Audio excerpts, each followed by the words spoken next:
I'm Tim James, and I have Danny Ray with us. And Danny Ray is one of the best life agents that I know of. And so I want to introduce Danny Ray. So, hey, Danny, how you doing, my friend? I'm doing good, Tim. How are you, man?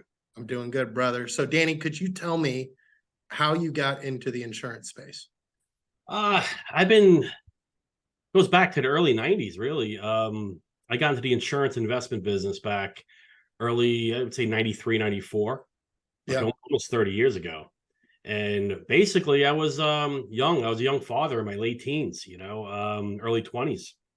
And how what happened was a friend of mine from high school had stopped by that I haven't seen in about a year, pulls up in a Corvette, brand new Corvette, 10 grand in his pocket. I'm like, what are you doing?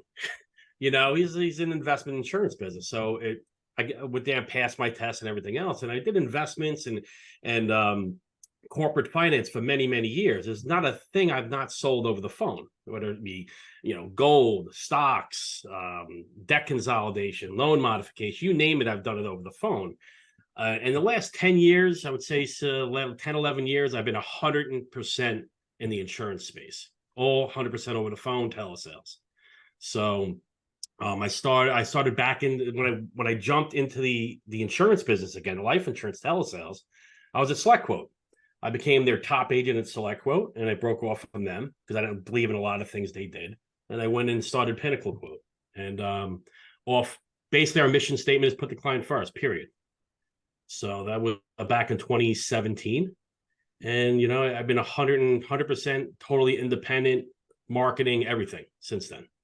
That's awesome. So, 100% telesales. Are you primarily only selling life, or do you sell other products? No, that's a good question. Life, term, IULs, ULs, GULs, you name it. Final expense. We're primarily most of our business is final expense now in critical illness. Okay, really focusing on the senior markets. I think they really need the direction, especially in this day and age with commercials getting shoved in front of their face, whether it's Medicare or final expense. It's always a direct consumer product that's just not good for them. So we do the approach of educating them, no pressure sale, really just sitting back and answering every question they have so they can make an appropriate decision. And then that's what we built our model on, pretty much. That's awesome. So you had a lot of experience doing telesales before you found insurance.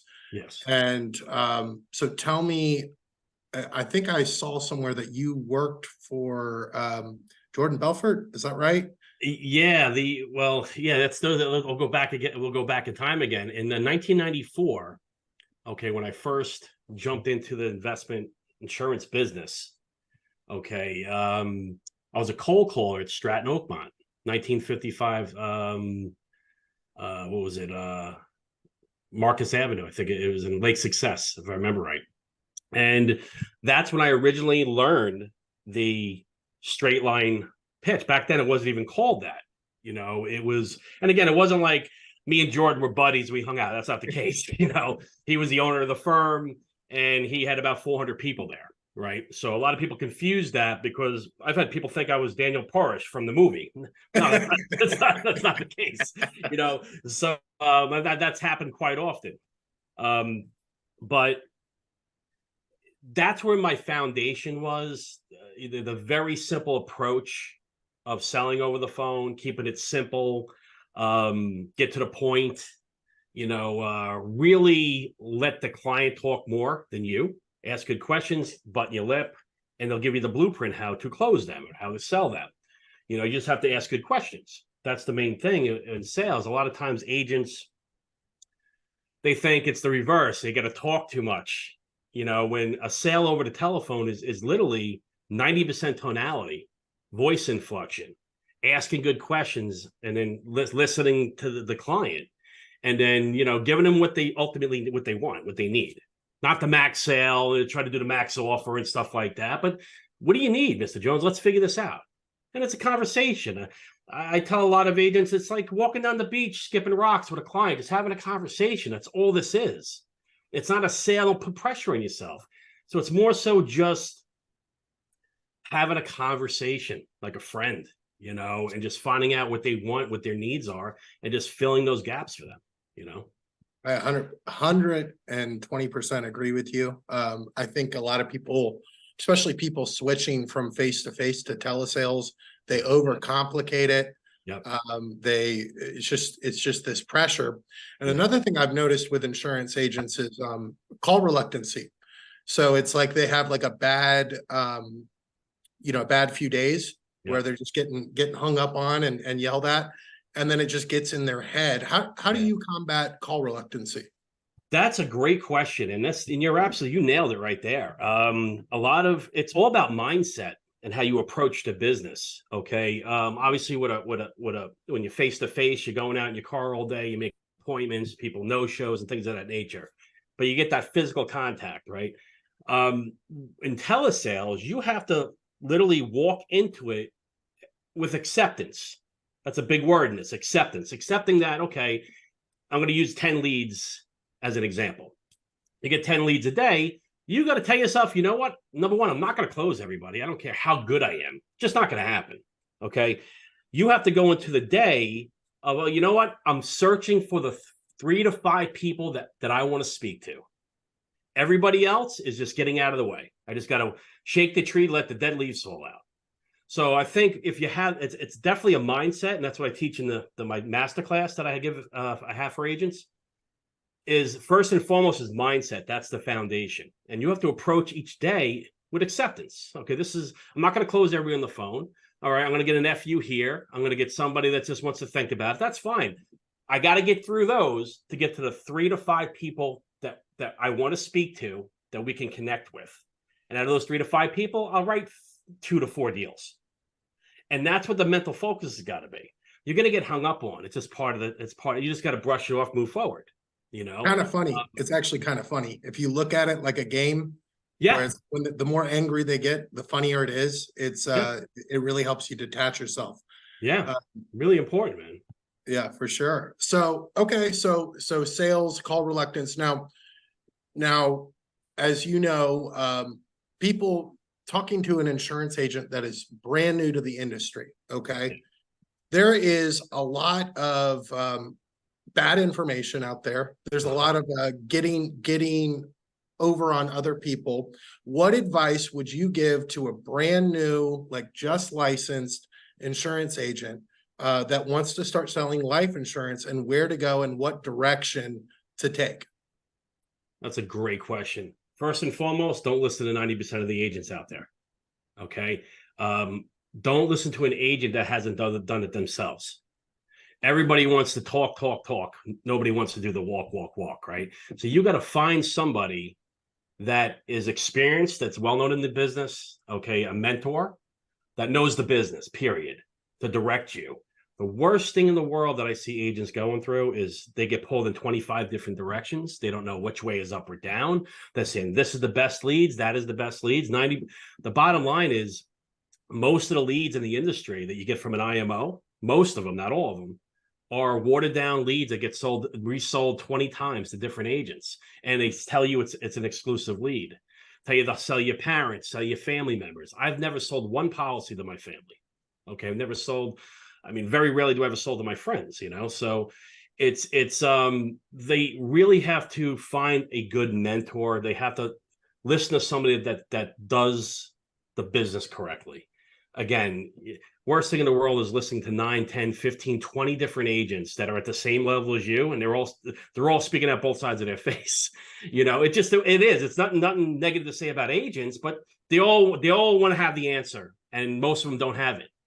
So it's really finding a mentor, somebody that has a track record of success in the business, plug into them, learn from them, channel out the noise. Okay. A lot of agents are wrong. They just don't know.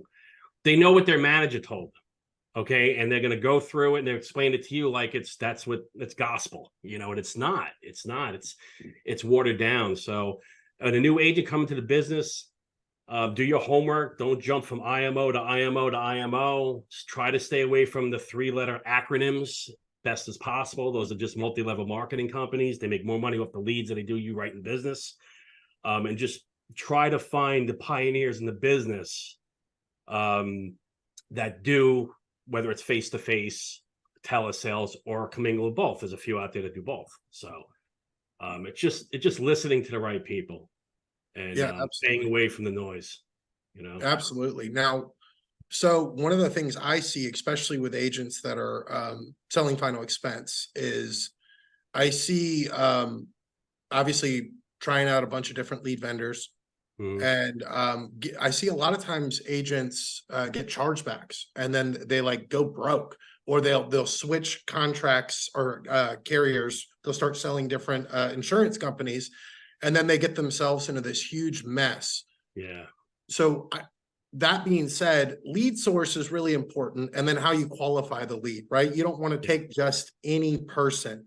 You know, Can it's a you phone book. tell? Right, right, exactly. Can you tell me, like, for a new agent, what's a good approach for generating leads and ensuring that you have the highest probability that most of your clients are not going to charge back? See, that's a good question. That's a really good question. When it comes to generating your own leads, here's the problem and the challenge behind that. All right, when you're a new agent coming to the business, you can't be an expert at selling life insurance and an expert at marketing. Some that there are a very few that can do it. I was able to do it. Okay, sell at a high level, right, $50,000 to $100,000 a month, and do all your marketing. Okay, very difficult to do. I have yet to see maybe one or two other agents that can do that. Okay, out of hundreds. So when you walk into the business thinking you're going to be a professional marketer and a professional salesperson, it's just very difficult to do. So what you got to do as a new agent, and I'll get into the leads in a second, is you got to focus on being the best at selling. Without selling, none of it works. You can have the best marketing in the world, but if you can't get on the phone and close somebody, it's a waste of time. So you got to become really, really good at selling, whether it's telesales or face to face. Again, going back to the person, the mentor that you pick. All right. As far as marketing is concerned, I'm very big in marketing. You probably know that. Every lead that I call is mine. It's my brand. I don't buy leads. I don't from anybody, from a vendor. I used to do partnerships years ago with very high performing websites. Okay. That used to get 40, 50 leads a day. And I'd partner with them, or they'd call me and want me to write business for them. Those days are over, right? So marketing right now as an agent, once you get experience and you're in the green. In other words, the amount of money you spend a month, whether it's buying from a vendor, okay, you're making enough money with chargebacks because that's part of the business, and you're in the green. So now you have a profitable business. Remember, you can't walk in on this a life insurance. This is a business. You got to visualize a building. Like, this is your business. This is a corporation that you're building. This is how I approach this. So it's all profit and losses. So if you're a profitable business, then you go out and do something. Then you start working on something else. Marketing right now for new agents, once you get sales under your belt and everything else, social media is pretty easy to do. Me personally, I like long form. I don't like the Facebook leads where they fill out the form themselves and it's populated. I don't do that stuff. I do branded call to action off the website to the to my brand or my landing page. They see rates, they fill out the information. So I filter all that stuff out, you know. So for an agent for marketing, me personally, I would only go to 2 or 3 different vendors in the business, primarily one. If you're doing, telesales, if you have to purchase leads, but then again, it's really social media. That's usually the path with less resistance. But then, depending on how you generate that lead on social media, okay, there's going to be a lot of activity you have to put in. Okay, so you can get $3 leads. It's easy. Just put it free in your ad copy. You'll get everybody's calling you. Everyone's something that's free. Even when they click on the ad, they don't even know what it is. You'll be talking to people like that. But that's a lot of time and effort you're putting in for a smaller return. So to generate leads, you can do the SEO route. I always highly recommend, even if you're new, build a website for yourself. You need something. If you're looking at longevity in this business, you need a website. Start it as soon as possible, because 6, 7 years down the road, people can find you online, clients that you have already. Learn a little bit of SEO, do local SEO if you're a face-to-face person. I mean, there's such a such a broad range of generating your own leads. But it all comes down to you have to know how to sell on the phone. That should be your primary number one. Find a lead source, stick with it. One that's good, and I know a couple that if I had to buy leads, I know who I would buy them from, if I had to. All right, I haven't bought a lead in 6 years, or partnered with anybody in 6 years. So, but again, most important thing for a new agent, you have to get great at sales. Don't try to do 2 or 3 different things at once. It's the ingredient to fail. Okay, and 19 out of 20 agents, if they try that business model, 19 of them are going to fail. Yes. So, and get great at sales first. Don't buy leads overseas. That's another really big one. No, call centers overseas, and I get 3 or 4 of these guys calling me every single day. And then when I talk to them, every now and then, if I have a couple of minutes, I'll talk to them, and they'll learn something from me. But these are kicking down the door guys. Person that calling, they don't even know. They don't. First and foremost, the TCPA violations. You got to be careful about those. None of these guys are bonded. None of these guys are calling, scraped, do not call lists. You don't know who you're calling, and there are a lot of ambulance chases. Attorneys that sit back all day that fill out faulty lead forms and wait for people to call them. All right, and if you don't got a TCPA disclosure on your quota, they got you. They extort money from you. It's you got to be careful out there. You can't just be taking, especially overseas. Okay, you just gotta. I've seen people get fined 10, 15 grand. Because of they just gave somebody a shot. So you just got to be really, really careful. Cheap leads are exactly that, cheap. So you get cheap results. Yep. So yeah, absolutely. So that's interesting. So let me ask you this, Danny. What does your referral request process look like? Is that something you do after you close your client? Tell me what that looks like to you. Referrals, I'm not one to. I'm a big believer in don't beg referrals. I don't do that. Okay. My biggest thing when I get on the phone with a client, give them what they need, give them a good experience, give them a really good experience. And then when they leave, when they go to Trustpilot and they give me a review, it's a 5-star. They tell me exactly what the pleasures were and the experience they had. All right. And then automations. Okay. I have built out custom CRM. Okay. Over the last 5 months, literally on the fly. So my clients get emails automated during work, specific workflows where they're getting stuff like that. And they have family members call me. I don't really give me a referral. You owe me a referral. I used to do stuff like that. But the referrals, when somebody calls me and says, yo, Judy gave me your number, that's a sale. That's a sale. That's not me calling up. You give me a list of names. Let me call you up. I mean, it works for some people. I'm just telling you how I do referrals. Okay. So I'm not the one to say, give me 5 names. You got a referral for me. I let my client give me the referrals. Okay. Without asking. But again, there's a process how you do it for them to want to give it to you. And again, it comes down to just a tremendous experience they have on the phone with you, where they get off the phone and like, I mean, if you look at some of the Trustpilot reviews for me, I mean, it all say the same thing. Took his time, just really cared. Never experienced this before. It was a breath of fresh air talking to Danny. I mean, this is pretty much, the reviews I get, so when you do that kind of service, okay, and again, you give them an experience, a really good experience, they're just going to say, call Danny. So, and I sometimes when I do the button up at the end of the call, okay, I'll tell them, once you get the policy in your hands, okay, I want you to really think to yourself, that Danny Ray, did a great job. And this way, if you're in front of friends, relatives, family members, anybody mentions the word life insurance, who's the first name you're going to mention? They say my name.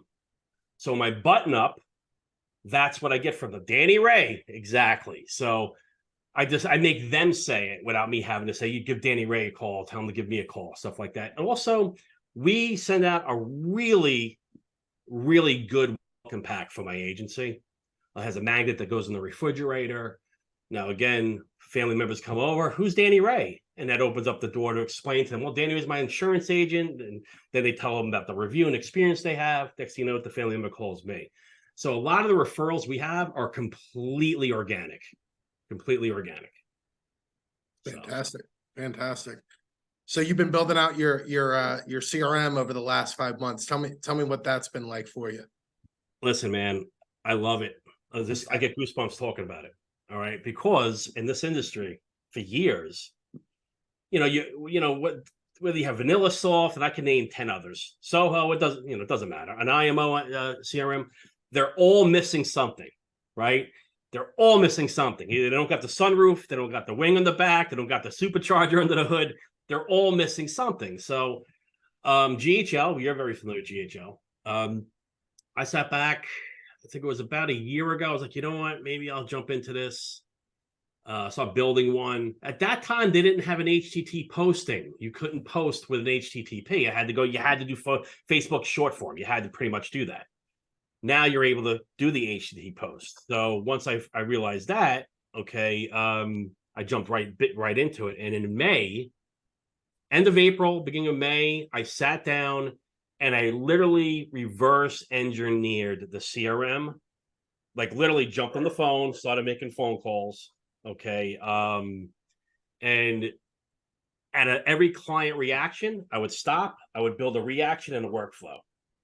And I mean, literally on the fly, like reverse engineering a CRM from a guy that produces. Okay. So for me, that is like a CRM, you can't 100% automate a CRM because you have client interaction, right? You can't 100% automate it.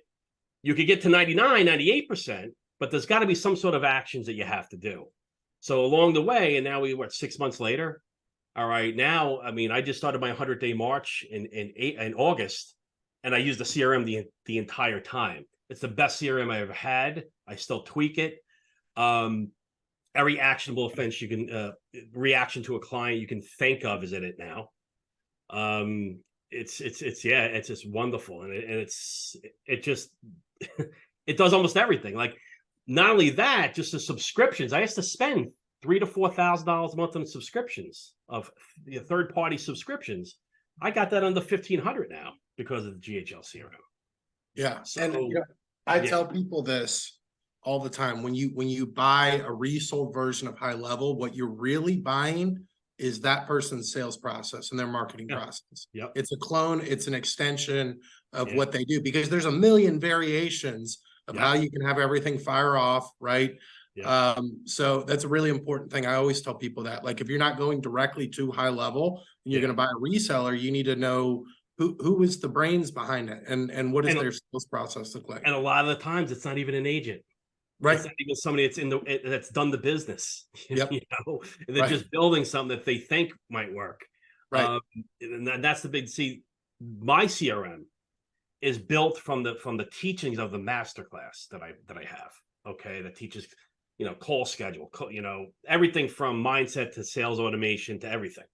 So everything in that masterclass, I built the CRM because the masterclass is me. It's just everything, how I approach the business, how I look at things, the proper call schedules, the automations, the complete sales process. Everything in the masterclass is built into the CRM, exactly how it's taught in the masterclass. The CRM is me, the masterclass is me. And it's just it's a breath of fresh air knowing that everything in that in the CRM is to my specifications and how I can sell at a high level, and it accommodates me as if there's a butler walking around next to me all day long. Just you know what I mean? It's just I wish I would have done it years ago. I really do. Very, very happy with it. Yeah, and it's fun because you can just add it in every single product. Critical illness, annuities, you could do anything if you know how to do it. Yep.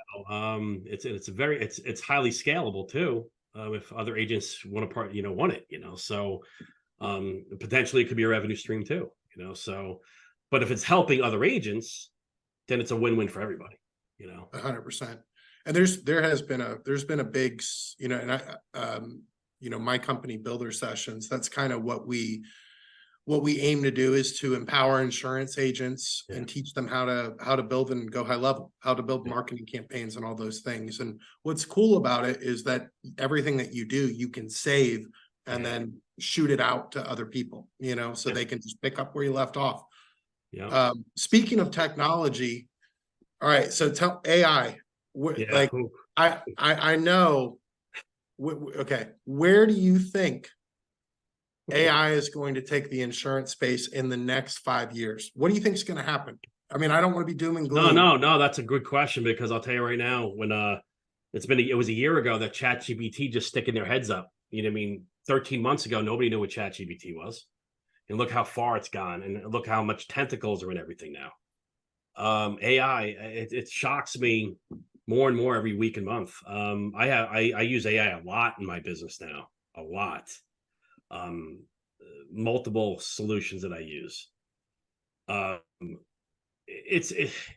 There's something called Gale coming out, and I'm sure you're familiar with that. You've seen it, and it's insurance AI.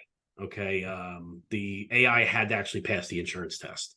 A lot of people are like, oh, it's going to take my business. I really can't see the emotional element being out of the picture. I just don't see that. AI doesn't have an emotional. Who knows? It might be able to learn it.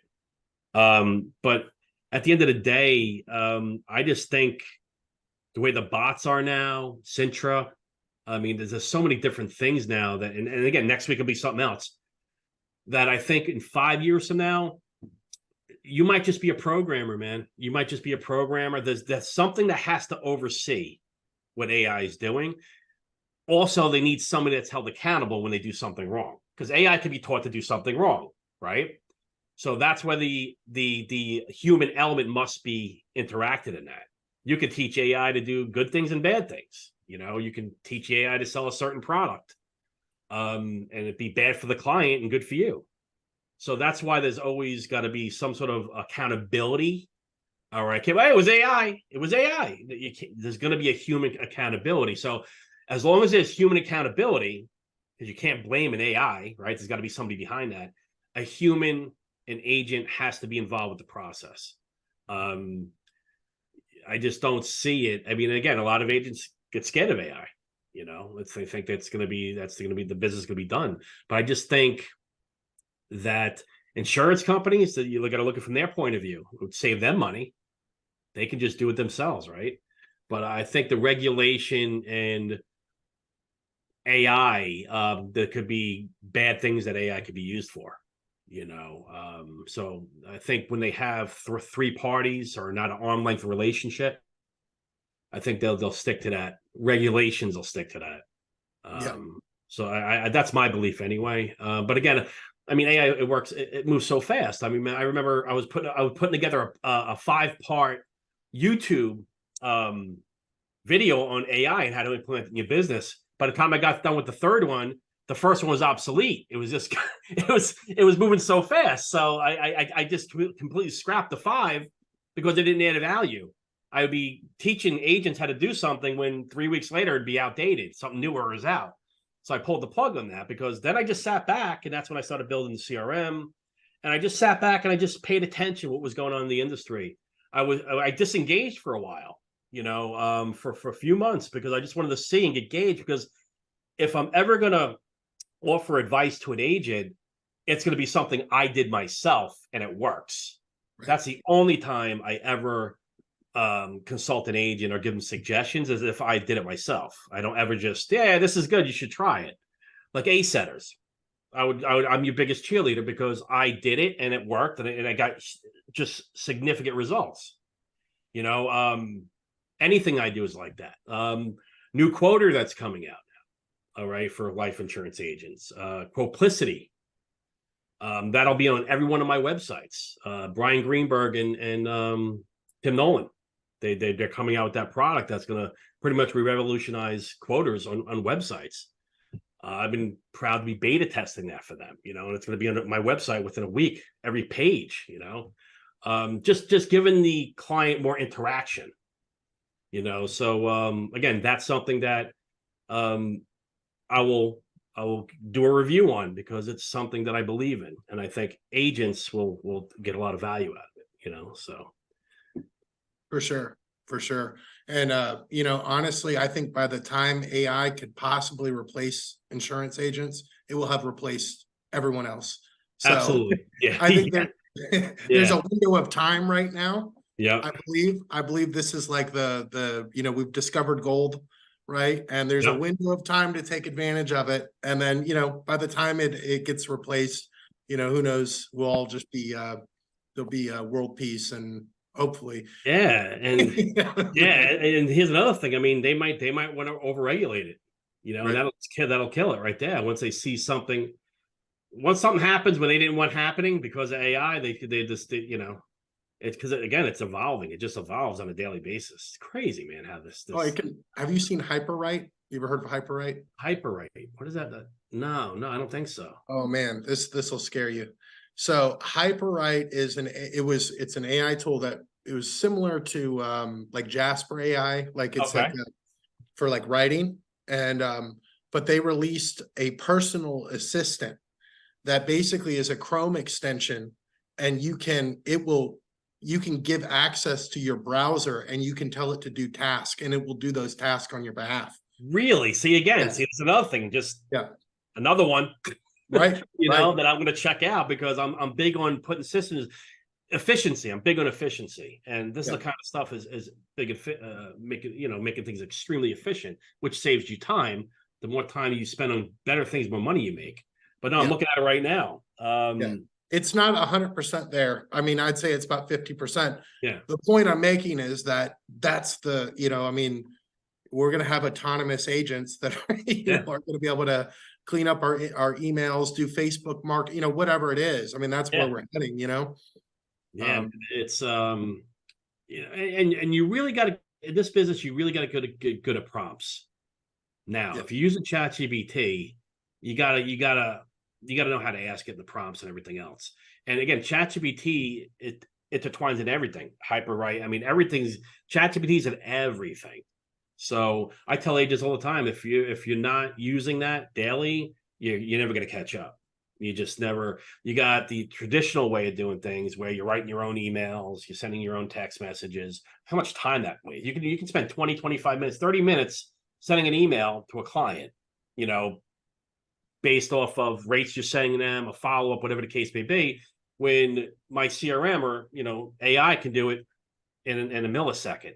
Text message goes out, emails goes out. So again, agents really got to embrace AI and use certain systems to help their marketing and just their overall efficiency daily. You have to, man. Time is money, Yep. And if you're not, your competitor is, and you're falling behind, That's right.